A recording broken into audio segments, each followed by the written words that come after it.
Hello, everyone. We often think of a ship's captain as the absolute authority, the master of his vessel and the fate of his crew, a figure of command, of unwavering resolve. But what happens when that resolve becomes a death sentence? What happens when the hero of the story is the monster? And what happens when the crew, starving and freezing in the middle of nowhere, decides they've had enough? This isn't just about disobedience. It is about a trial held in the dead of night, a verdict delivered by desperate men, and an execution carried out in the coldest, most desolate place on earth. Today, we sail into a story of ice and madness, of a captain whose ambition burned so hot it threatened to consume everyone around him, and of the ultimate betrayal. We're going to talk about what happens when the crew throws the captain overboard. The year is, and her captain, Henry Hudson, is about to sail off the edge of the map and into a terrifying legend. He believed he was on the cusp of discovering the Northwest Passage, the fabled sea route to Asia that would make him immortal. His crew, however, believed they were on the cusp of death, and in the vast, white silence of the Arctic, only one of those beliefs could survive. The story of Henry Hudson's, it is a ghost story, a cautionary tale written in frost and blood. It begins with a dream of riches and ends in a tiny boat, cast adrift in an endless sea of ice, its occupants screaming into a wind that carried their cries nowhere. To understand how it came to this, we must first understand the man at the center of the storm. Henry Hudson was not a novice. He was a veteran navigator, a man. He had sailed for the English, for the Dutch, searching for a northern passage, a shortcut to the unimaginable wealth of the East. He had probed the ice-choked waters around Greenland and Siberia. He had sailed up the river that would one day bear his name, claiming the island of Manhattan for his Dutch employers. But the Northwest Passage remained his obsession, a siren song that lured him back to the ice. His ambition was a furnace, and by 1610 it was burning with a desperate heat. His previous failures had not deterred him, they had only hardened his resolve. He secured funding from a new group of English backers for one more attempt, one final roll of the dice. The ship they gave him was the Faye Discovery Faye, a sturdy little vessel that had seen the coast of Virginia. Its name was a promise. In April of 1610, the Faye Discovery Faye slipped its moorings and pointed its bow towards the setting sun, towards the unknown. On board was a crew of 20, 2 men and 1 boy, Hudson's own teenage son, John. Among them were faces both loyal and treacherous. There was Robert Jute, the first mate, an older, experienced seaman who had sailed with Hudson before. On a previous voyage, Hudson had demoted Jute, and the old sailor's resentment simmered just beneath the surface, a poison waiting for the right moment to be uncorked. And then there was Henry Green, a strange addition to a crew of hardened sailors. Green was a gentleman, a well-born rogue from Kent, who had squandered his inheritance and fallen into disrepute. He was charming, manipulative, and utter. Hudson had taken him in, given him a place on the voyage against the advice of his backers, perhaps seeing a kindred spirit, another man desperate to remake his fortune. It was a fatal act of charity. For months, the voyage was what you would expect. They battled storms in the North Atlantic, dodged colossal icebergs that drifted like pale ghosts in the fog. They saw the shores of Iceland and Greenland. They were pushing deeper into the unknown than any Englishman had before. Hudson was a master navigator, and he steered them through the treacherous strait that now bears his name. The Hudson Strait, it was a brutal, nerve-wracking passage, a maze of ice and rock. But as they emerged into a vast open body of water, a sea that stretched to the horizon, hope surged through the ship. This was it. Hudson was convinced he had found the Pacific Ocean. The path to Asia was open. The crew celebrated. They believed their hardships were over, that soon they would be sailing in warm, spice-scented waters. They were wrong. The vast sea was not the Pacific. It was a colossal, deceptive trap, a bay, the great, land-locked expanse we now call Hudson Bay. As autumn began to paint the bleak landscape with strokes of brown and grey, the horrifying truth began to dawn. They were sailing south, deeper into the bay, but there was no outlet. Only an endless, closing shoreline. The mood on the Faye Discovery Fee began to sour. The cheers of celebration were replaced by muttered curses. Robert Jute, the resentful first mate, began to sow seeds of... He was the voice of experience, the old salt who knew the ice. He had warned Hudson they were going too far, that they should turn back before the winter ice trapped them. Hudson, blinded by his conviction, had ignored him. Now Jute's warnings were proving prophetic. He would walk the deck, speaking in low tones to the other sailors. "The captain's mad," he'd whisper. "He is chasing a ghost. He'll sail us all into a frozen grave for his own glory." Henry Green, the gentleman rogue, watched and listened. He was Hudson's favorite, enjoying special privileges and better rations. But Green's loyalty was a currency he spent only on himself. He saw the crew's growing fear and Hudson's unbending obsession, and he began to calculate. He played both sides, comforting Hudson while quietly acknowledging the crew's grievances. He was a snake, coiled in the heart of the ship, waiting. By November, the trap sprang shut. The sea began to freeze around them. Within days, the Faye Discovery, Faye was locked fast in the ice of James Bay, at the southern end of the vast trap they had sailed into. They were stranded, a tiny wooden speck in an infinite, hostile world of... The Arctic winter descended upon them like a shroud. The sun became a pale, distant memory. For months they lived in a twilight world of brutal cold and suffocating confinement. The temperature plummeted to depths the Englishman could scarcely imagine. The timbers of the Faye Discovery, Faye groaned and cracked in the grip of the ice, the sounds echoing like the breaking bones of some great beast. The ship's stores were meant for a voyage, not a siege. Rations were cut, then cut again. They hunted what they could. Ptarmigan, a type of grouse. But as the winter deepened, the birds vanished. Starvation became a constant, gnawing presence. Their bodies wasted away, their minds grew dull with hunger, and then came the scurvy, the dreaded plague of the sea. Their gums began to rot, their teeth loosened, their limbs swelled with agonizing pain, old wounds reopened as if the flesh itself was forgetting how to be whole. The men became listless, weak, little more than spectres haunting the frozen decks. Through it all, Hudson remained resolute, but his resolve had curdled into a dangerous fanaticism. He was a man possessed. He would spend hours poring over his charts in his freezing cabin, his breath misting in the lantern light, convinced that when the ice broke, the passage would be just around the corner. He saw the crew's suffering not as a reason to retreat, but as a test of his will. Their weakness was an affront to his grand vision. His leadership, once firm, became erratic and tyrannical.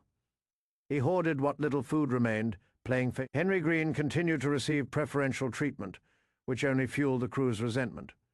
He made an example of the ship's carpenter, Philip Staff, who had dared to suggest building a winter shelter on land. Hudson saw this as a challenge to his authority, a sign that the men were giving up on the ship, on his Faye quest. He publicly berated Staffy, a skilled and respected man. Then came the incident with the... Hudson ordered a search of all the men's chests, claiming some were hoarding food. He found none, but the act was a profound violation. It shattered the last vestiges of trust between captain and crew. He was no longer their leader, he was their jailer. Robert Jute seized on every misstep. He fanned the embers of discontent into a raging fire. His whispers grew louder, more brazen. He reminded the men of Hudson's past failures, of his arrogance. He painted a picture of a captain who would sacrifice them all on the altar of his own vanity. "Look at you," he would say to a sailor whose teeth were falling out. "Is this the glory he promised? He dines while you starve. He dreams of maps while you freeze. We are already dead men if we follow him." The winter was a long, slow-motion nightmare. The only thing that survived was the cold, and the growing, burning hatred in the hearts of the crew for their captain. Finally, after an eternity of darkness, the sun began to return. The ice groaned, cracked, and in June of 1611, the Faye Discovery, Faye was free. A wave of relief washed over the surviving crew. They were skeletal, sick, and haunted, but they were alive, and they were going home. Home, but Henry Hudson had other plans. As the ship floated in open water once more, he gathered the men on deck. They expected to hear the order to set a course for England. Instead, Hudson, his eyes blazing with a feverish light, pointed west. He spoke of the passage, of the riches of the Orient, of the glory that was just within their grasp. He ordered them to continue the search. To the crew, it was the rambling of... They looked at the endless, intimidating shoreline. To go on was not just folly, it was suicide. He was going to kill them all. In that moment, something broke. The fear and resentment that had been simmering for months boiled over into open rebellion. The whispers in the dark became a plan. The ringleaders were Robert Jute, the bitter old mate, and Henry Green, the duplicitous gentleman. Hudson had saved him, favoured him, treated him like a son. But when Hudson, in a fit of rage over some dispute, declared he would withhold Green's wages, the young man's flimsy loyalty evaporated. He saw his future not with the captain who had rescued him, but with the mutineers who promised survival. The plot was hatched in the shadowy corners of the ship. It was simple, brutal. They would not kill Hudson outright. That was murder, and they feared the hangman's noose back in England. No, they would do something else, something they could perhaps justify as a necessity. They would give him a boat. The night of the 21st of June was a night of long Arctic twilight. The sun dipped below the horizon, but the sky remained unnervingly bright. Most of the crew, those who were still loyal to Hudson, or those too sick to be a threat, were locked in their cabins. As the captain slept, the mutineers moved. It was swift, silent, and vicious. They burst into his cabin, dragging him from his bunk. He fought back, a lion cornered, but he was one man against many. They bound his hands behind his back. The ship's carpenter, Philip Staff, a man who had been humiliated by Hudson, but was still a man of principle, refused to take part. He knew it was a death sentence. The trial was a sham held on the cold, open deck. Green and Jute were the prosecutors, the judges, and the jury. They levelled their accusations. Hudson had endangered the crew, hoarded food, lied about their destination. Hudson, bound and helpless, could only watch as his fate was decided. What did he say? Did he plead? Did he curse them? The mutineers' own accounts are self-serving and contradictory.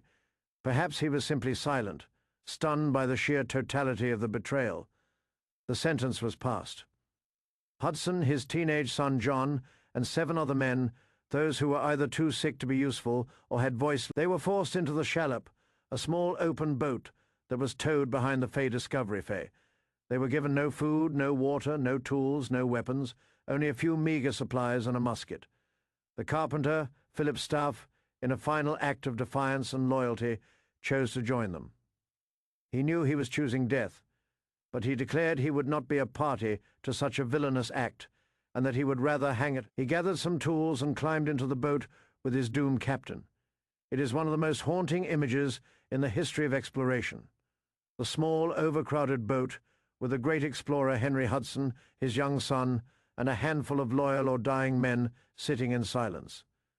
The mutineers on the deck of the Fay Discovery Fay, their faces a mixture of grim determination and perhaps a flicker of fear at what the Fay Discovery Fay caught the wind and began to pull away.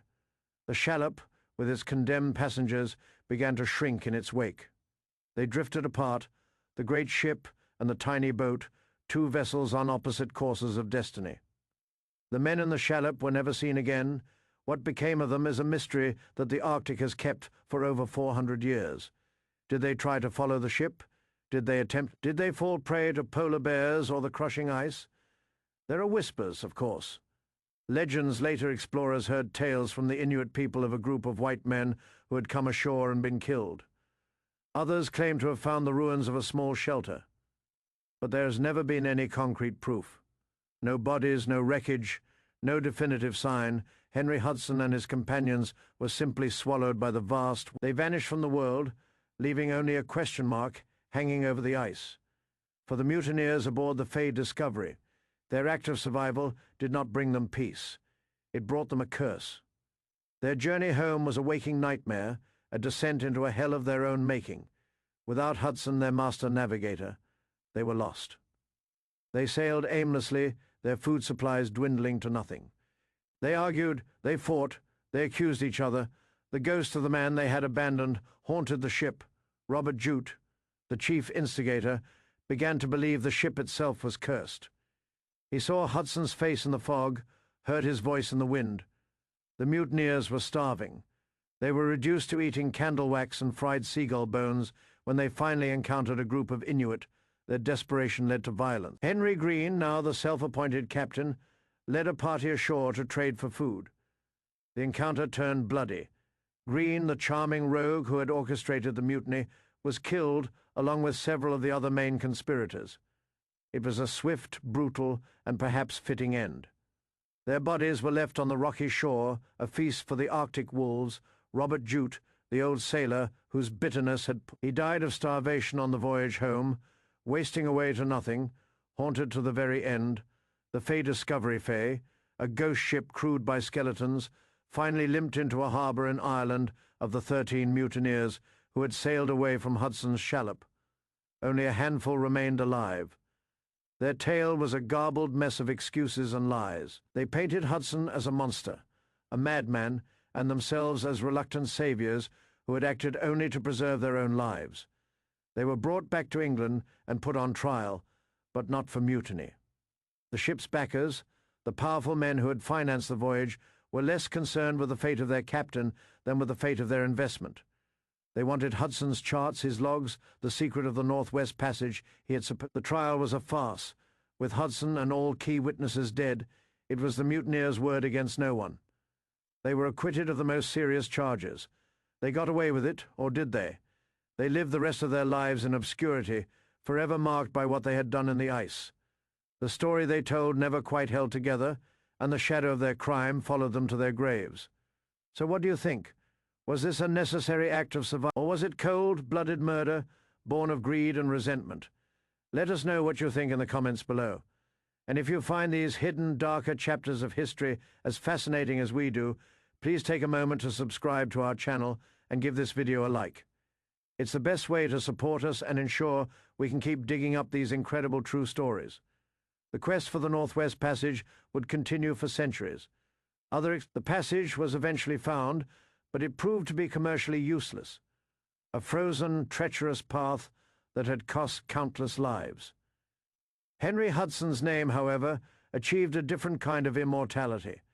He is remembered not for the passage he failed to find, but for the horrifying manner of his disappearance. His story became a legend, a warning about the corrupting power of ambition, and it shows how, when civilization is stripped away, when men are pushed to the absolute brink by hunger and cold, the lines between leader and tyrant, between justice and murder, can dissolve into the freezing fog. The official record says Henry Hudson was lost at sea, but the truth is more chilling. He wasn't lost. He was discarded. He was judged by his own men and condemned to the worst death they could imagine, to be left behind, to be erased by the vast, indifferent whiteness of the Arctic. His fate is a reminder that some of the greatest monsters in our history are not mythical beasts, but men pushed beyond their limits. And sometimes the most terrifying journey is not the one into the unknown, but the one into the dark, desperate corners of the human heart. Thank you for watching, and see you next time.